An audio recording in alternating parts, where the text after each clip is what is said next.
नमस्कार. मी भाऊ तोरसेकर. तुम्ही बघत आहात प्रतिपक्ष. मित्रांनो, सध्या विधानसभेच्या निवडणुका चालू आहेत. 4 राज्य आणि 1 केंद्रशासित प्रदेश.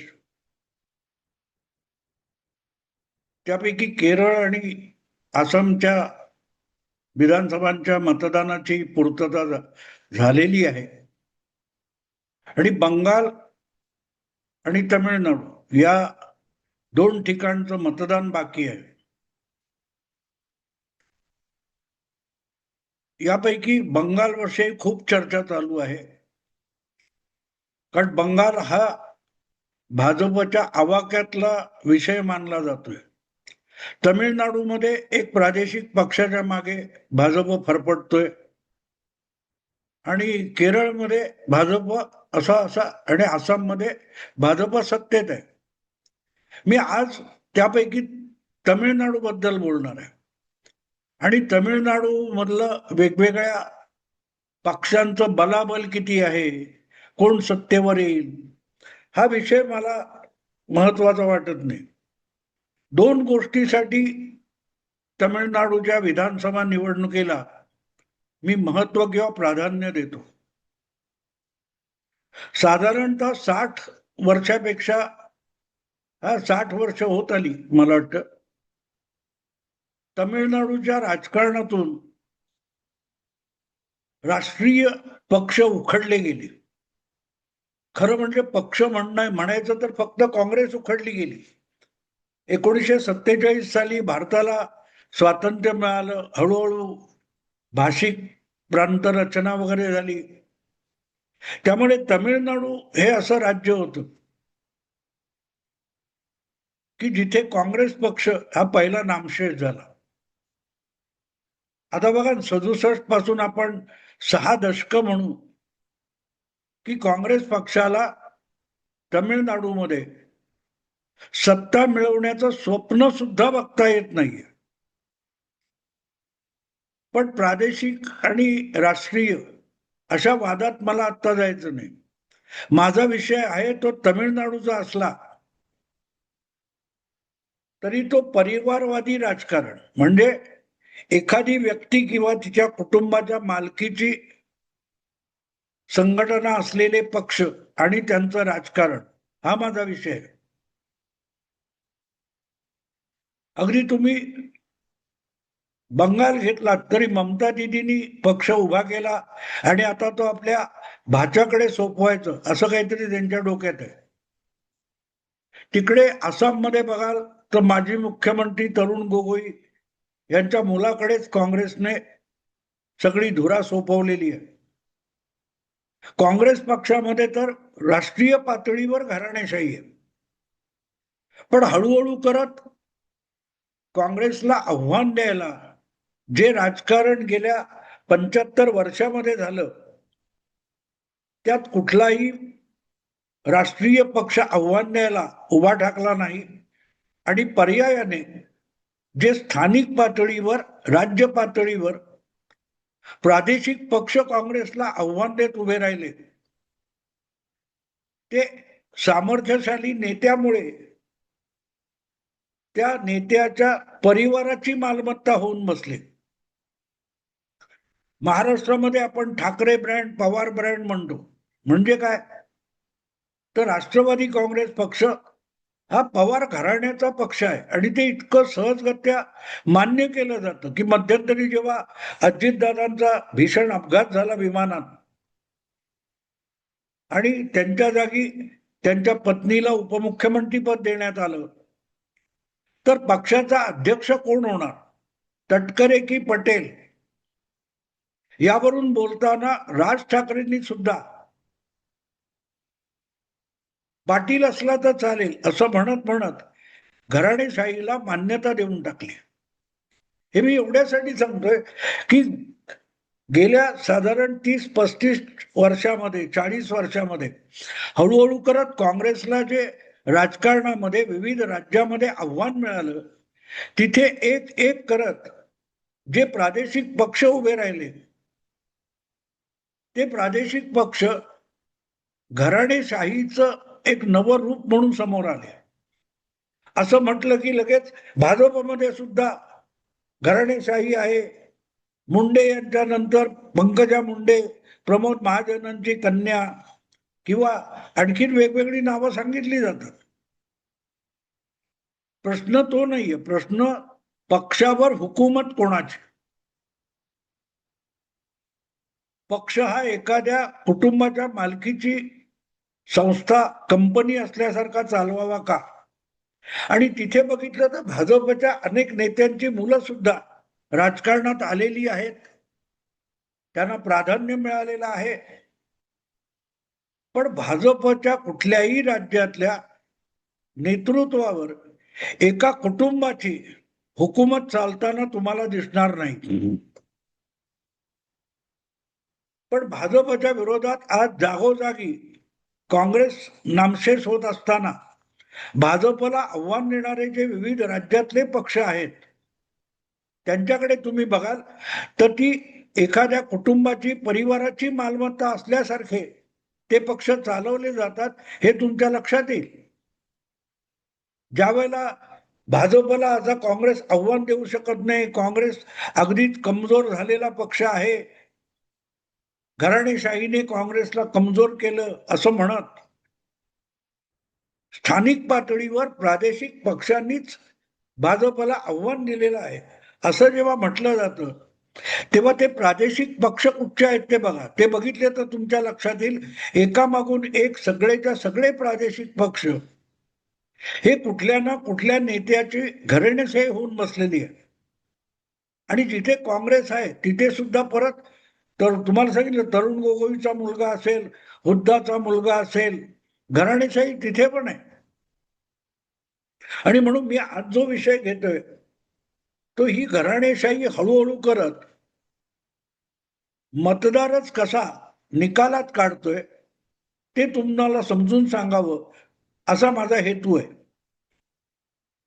आणि त्या घराणेशाहीमध्ये जाल तर मला वाटतं सगळ्यात दोन पक्ष जुने घराणेशाहीचे प्रादेशिक पक्ष काढता येतील. ते एक म्हणजे तमिळनाडूचा द्रविड मुन्नेत्र कळघम किंवा डीएमके आणि पंजाबचा शिरोमणी अकाली दल. तसं बघायला गेलं तर हे दोनही पक्ष ज्या घराण्याकडे आज मालमत्ता म्हणून आहेत ते पक्ष त्या घराण्यामुळे स्थापित झालेले नाहीत. शिरोमणी अकाली दल ही जी गुरुद्वारा समिती वगैरे आहे, अकाल तख्त वगैरे आहे, त्यांनी आपली राजकीय आघाडी म्हणून शिरोमणी अकाली दल नावाचा एक राजकीय पक्ष किंवा एक शाखा स्थापन केली होती. पण पुढल्या काळात म्हणजे 1967 नंतरच्या राजकारणामध्ये अकाली दलावर जी प्रकाश सिंग बादल यांची हुकूमत प्रस्थापित झाली त्यानंतर हळूहळू तो बादल घराण्याचा मालमत्ता असलेला पक्ष होऊन गेला. योगायोग असा की त्याच काळामध्ये, त्याच कालखंडामध्ये डीएमके हा सुद्धा करुणानिधींच्या मालमत्तेचा पक्ष होऊन गेला. 1967 साली इंदिरा गांधी नव्याने पंतप्रधान झाल्या होत्या आणि त्या पहिल्यांदा जेव्हा लोकसभा किंवा सार्वत्रिक निवडणुकीला सामोऱ्या गेला तेव्हा जवळजवळ 8 किंवा 9 राज्यामध्ये काँग्रेसला बहुमत मिळवता आलं नाही आणि जिथे काठावरचं बहुमत मिळालं तिथे काँग्रेसमधून फुटून विरोधी पक्षाला मिळालेल्या, काँग्रेस पक्षामधून फुटून विरोधी पक्षांची हातमिळवणी करणाऱ्या गटाला जी मुख्यमंत्री पद मिळत गेली त्यातून जे 2 मुख्यमंत्री उदयाला आले त्यापैकी पंजाबचे प्रकाश सिंग बादल एक होते आणि दुसरे तमिळनाडूत करुणानिधी होते. करुणानिधी अर्थात नव्हते, त्यांचा पक्ष जो आहे तो मुळातच अण्णादुराई, CN अण्णादुराई यांनी स्थापन केलेला पक्ष आहे. पण अण्णादुराई यांच्या नंतर डीएमकेचा प्रभावशाली नेता म्हणून करुणानिधींचा उदय झाला आणि करुणानिधींना पक्षात आव्हानच नसल्यामुळे हळूहळू करत त्याच्यावर करुणानिधींनी इतकी पकड घेतली की त्यांच्यानंतर त्यांचे नाते गोते त्या पक्षामध्ये वरचढ होत गेले आणि एक प्रकारे त्या पक्षावर करुणानिधी यांच्या परिवाराची हुकूमत प्रस्थापित झाली. मुरसोली मारन हे मला वाटते त्यांच्याच नात्यातले होते,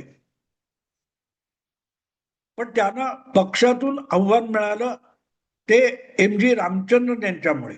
आणि एम जी रामचंद्रन हे करुणाकरन यांच्या परिवारातले नाही आहेत, आणि त्यामुळे डीएमके फूट पडून करुणानिधी किंवा डीएमके यांना आव्हान दिलं गेलं.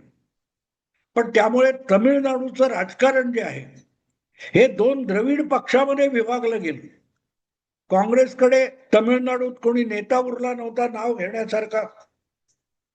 मला वाटते तमिळनाडूमध्ये जी के मुपनार हा 1990च्या दशकातला सगळ्यात एक स्ट्रॉंग काँग्रेसचा नेता होता, आणि मुपनार गेल्यानंतर तमिळनाडूमध्ये काँग्रेसकडे नेताच उरला नाही.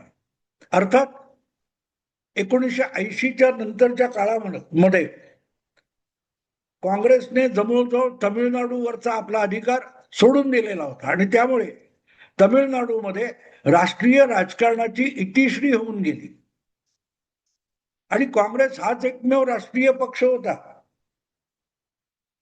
भाजप आत्ता आत्ता तिथे हातपाय पसरायला बघतोय, आणि साहजिकच डीएमके कधी अण्णा डीएमके यांचं बोट पकडून भाजपला राजकारण करावं लागतं. पण जवळजवळ 2 दशकापेक्षा अधिक काळ तमिळनाडूमध्ये मुख्यमंत्री असलेल्या काँग्रेसची आजची अवस्था बघितलं की दया येते, पण तो विषय वेगळा आहे. काँग्रेसचा प्रभाव कमी होत असताना दुसरा कुठलाही राष्ट्रीय पक्ष नव्हता. त्यामुळे जागोजागी काँग्रेसमधून बाहेर पडलेले प्रभावशाली नेते किंवा काँग्रेसला आव्हान देऊ इच्छिणारे असे कोणीतरी नेते यांनी जे पक्ष काढले ते हळूहळू करत प्रादेशिक पक्ष बनले. पण ते त्या प्रभावशाली नेत्याचे पारिवारिक पक्ष झाले. जसा लालू प्रसाद यादव हे मूळचे समाजवादी लोहियावादी, मग जनता दल जनता पार्टी करत करत त्यांनी जो प्रादेशिक पक्ष बनवला राष्ट्रीय जनता दल, तो त्यांच्या कुटुंबाचा पक्ष होऊन गेला. तीच गोष्ट उत्तर प्रदेशात मुलायम सिंग यादवची म्हणताय. मुलायम सिंग यादव यांनी समाजवादी जनता दल लोकदल करत करत शेवटी जो समाजवादी पक्ष आपला बनवला, उत्तर प्रदेश पुरता मर्यादित बनवला, तोही त्यांच्या कुटुंबाचं, त्यांचे चुलत भाऊ सख्खे भाऊ किंवा मुलगे पुतणे यांच्यापुरता मर्यादित होऊन गेला. काही प्रमाणात पंजाबमध्ये तेच झालं, हरियाणामध्ये तेच झालं.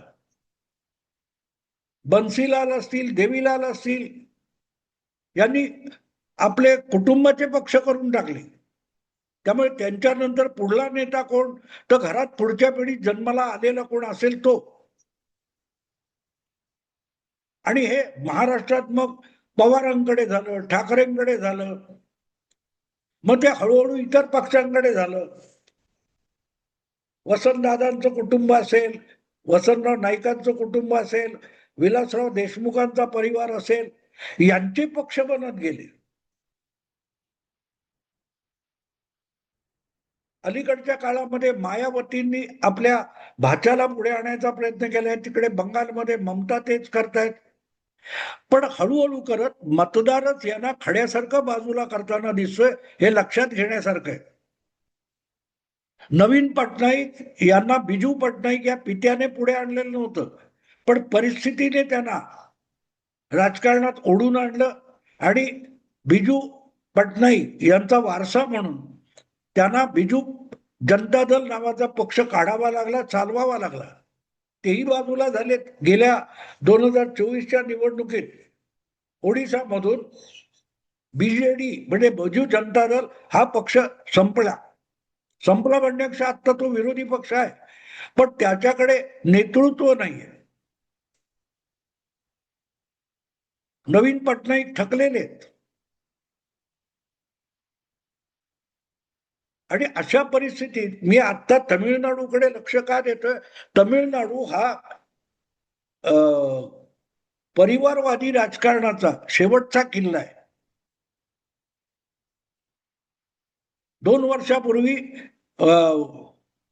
हरियाणाच्या निवडणुकीमध्ये भूपिंदर हुड्डा यांचा पराभव झाला, पण तिथला काँग्रेस पक्ष जो आहे तो काँग्रेस पक्ष सुद्धा एक प्रकारे हुड्डा फॅमिलीचा होता.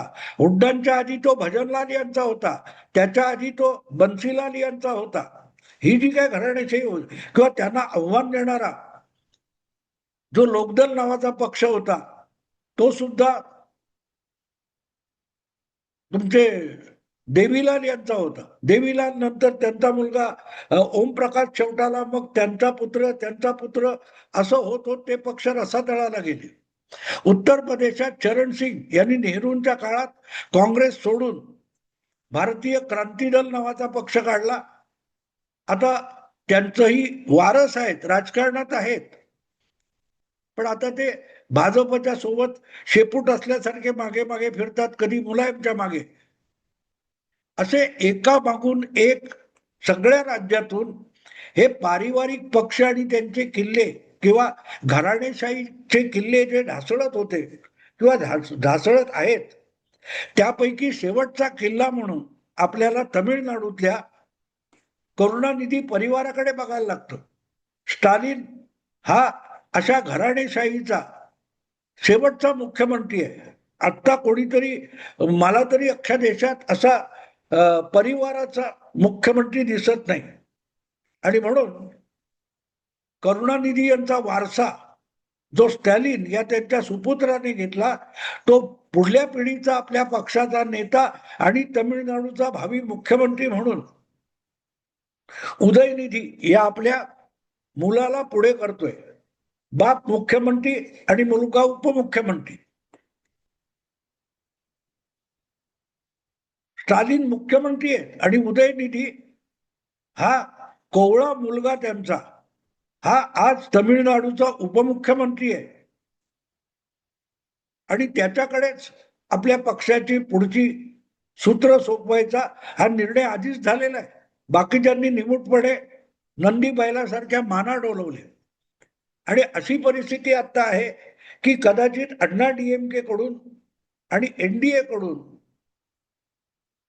डीएमकेचा पराभव होऊ शकेल. तो झाला तर नुसता करुणानिधी यांच्या द्रमुकचा पराभव होईल असं नाहीये, फक्त करुणानिधी यांच्या परिवाराच्या पक्षाचा पराभव होईल असं नाही. तर घराणेशाहीचा देशातला हा शेवटचा उरलेला बालेकिल्ला आहे, तो ढासळणार आहे. महाराष्ट्रात पवार आणि ठाकरे ब्रँड बाजूला पडलेले. आणि म्हणून या विधानसभा निवडणुकीत तमिळनाडू कुठला निकाल देतो याला महत्व आहे. कारण तमिळनाडूने जर डीएमकेचा पराभव केला तर परत डीएमके तमिळी राजकारणात टिकून राहील आणि उभा राहील अशी मला तरी शक्यता दिसत नाही. कारण स्टॅलिनकडे आधीच तेवढं नेतृत्व नव्हतं, परिस्थितीने त्याला बहुमत दिलं. गेल्या वेळेला फार कमी टक्क्याच्या फरकाने द्रमुकला इतक्या जागा मिळाल्यात, तितक्या जागा परत मिळणं अशक्य आहे. आणि उदयनिधी या स्टॅलिनच्या मुलाकडे ते नेतृत्व गुण नाहीत. आणि म्हणूनच घराणेशाहीच्या राजकारणाचा विचार केला तर स्टॅलिनचा पराभव हा भारतातल्या घराणेशाहीच्या शेवटचा किल्ला ढासळण्याची खूण असेल. बघू काय होतं. पण तमिळनाडू विधानसभेचं महत्व हे माझ्या मते घराणेशाहीचा अंत म्हणून इतिहासात नोंदलं जाऊ शकेल. आत्ता मी थांबतो. आवडलं लाईक करा, शेअर करा आणि प्रतिपक्षाला सबस्क्राईब करा. नमस्कार.